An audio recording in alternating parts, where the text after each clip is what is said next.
Bryant Morris here. Welcome to my next installment in Making the Most Out of Your Licks and Phrases series. If you haven't checked out the previous lessons, please see the playlist in the description below.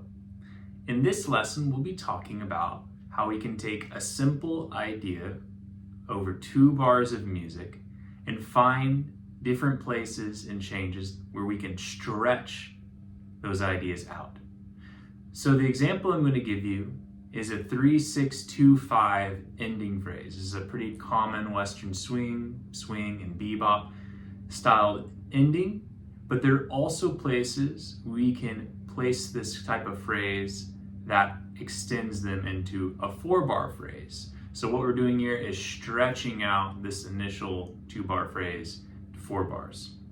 To go over the phrase to start with, we'll be playing out of the key of A. We have C sharp minor, F sharp 7, B minor, E7, A. I'm looking specifically at these triads here. We have the C minor, C sharp minor, down to the F sharp 7 or with the flat 9, and then the B minor down to the E7, E flat 9, A. So slowly I'm going to start on the 5th of my C sharp minor. This is a G sharp, and play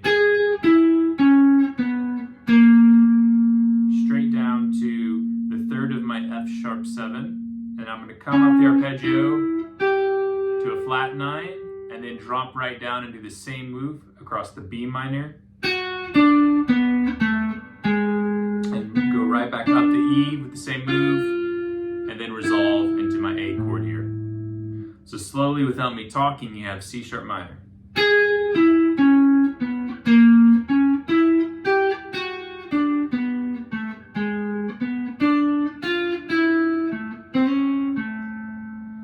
Now what we want to do is see this as an outline and a pathway between these chords. So when we're thinking about blues changes, for instance, and we're playing in a swing or bebop context, and we get to the end of the second line.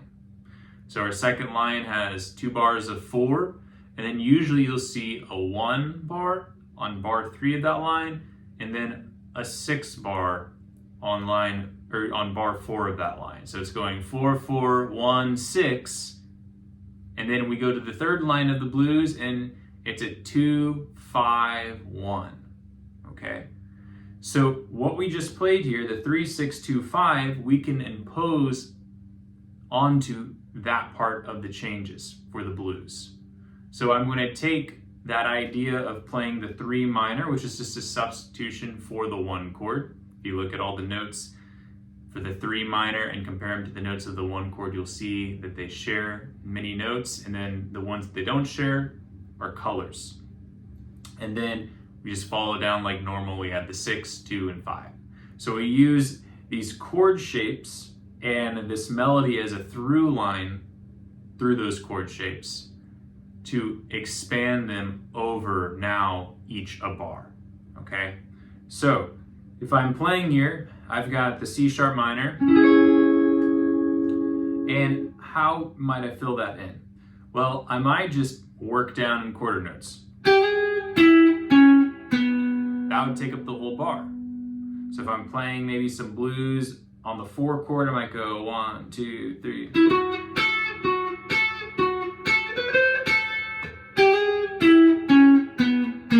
And that would be my 6, which would be the last bar of line 2.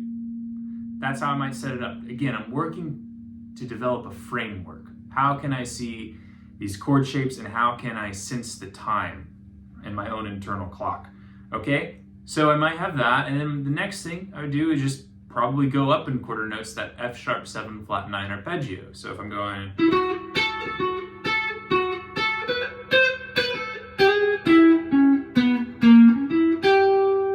okay, and then I might vary up the rhythm and do the same thing all the way down.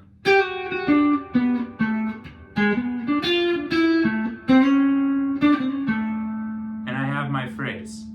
So if I just kind of change up the rhythm, don't have to worry about adding any more notes, I can stretch that initial phrase that we started with over 2 bars to 4 bars. All right, so again, it might sound something like this.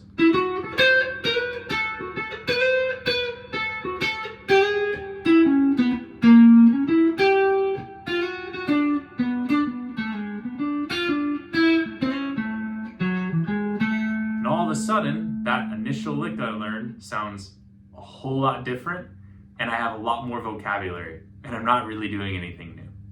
So that's one way to begin to do this. The next way is just to fill in the gaps. So if you have the C sharp minor right here, the first gap that I'm going to fill in, and from transcribing a lot of different players, you see this all over the place, they're going to play from the C sharp minor here, the 1, down to the flat 7, and land on the 3rd of the F sharp. So if I play this, it would be, and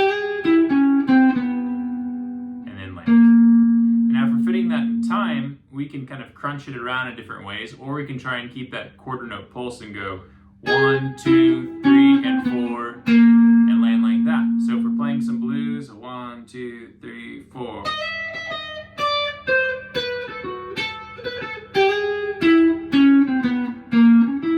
On the B minor.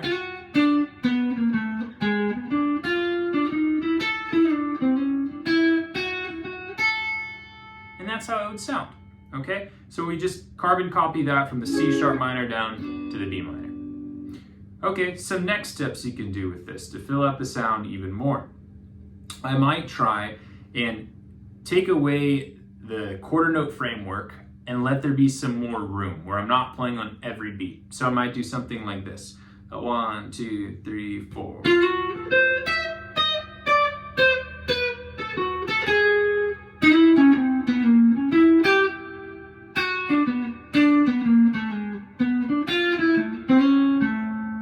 I'm delaying how I come in and how I come out, and I'm adding in those passing tones, okay? And then I'll give you one more thing here for the dominant 7th chords so that you can fill in the sound a bit. If I'm coming up this chord shape,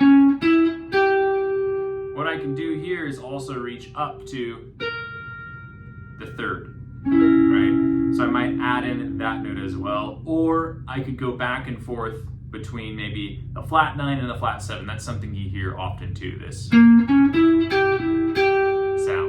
So if we put that in context with the other things that we've been learning, we might have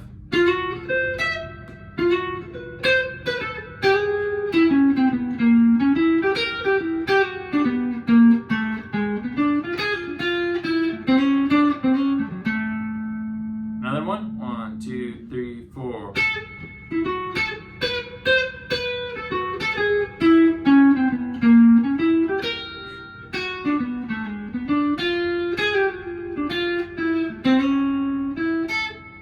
Okay, so this is just a few examples of taking what we've learned just out of a simple 2-bar phrase and then trying to stretch it out across 4 bars, putting it in a new place within the changes, and then filling in and displacing the melody and the rhythm. So if you're interested in learning more like this, please consider reaching out for private lessons. I have information about that in the description below. And if you'd like to learn more about playing swing and Western swing guitar, please consider checking out my monthly lesson membership series. For 2024, I've been going through my favorite country jazz instrumentals, the top 12 that I think you should know, and teaching you the melody, the harmony in some cases, the rhythm, as well as the solo or an inspired solo by the particular player. So if you're really trying to get deep into this vocabulary and the style, please consider subscribing.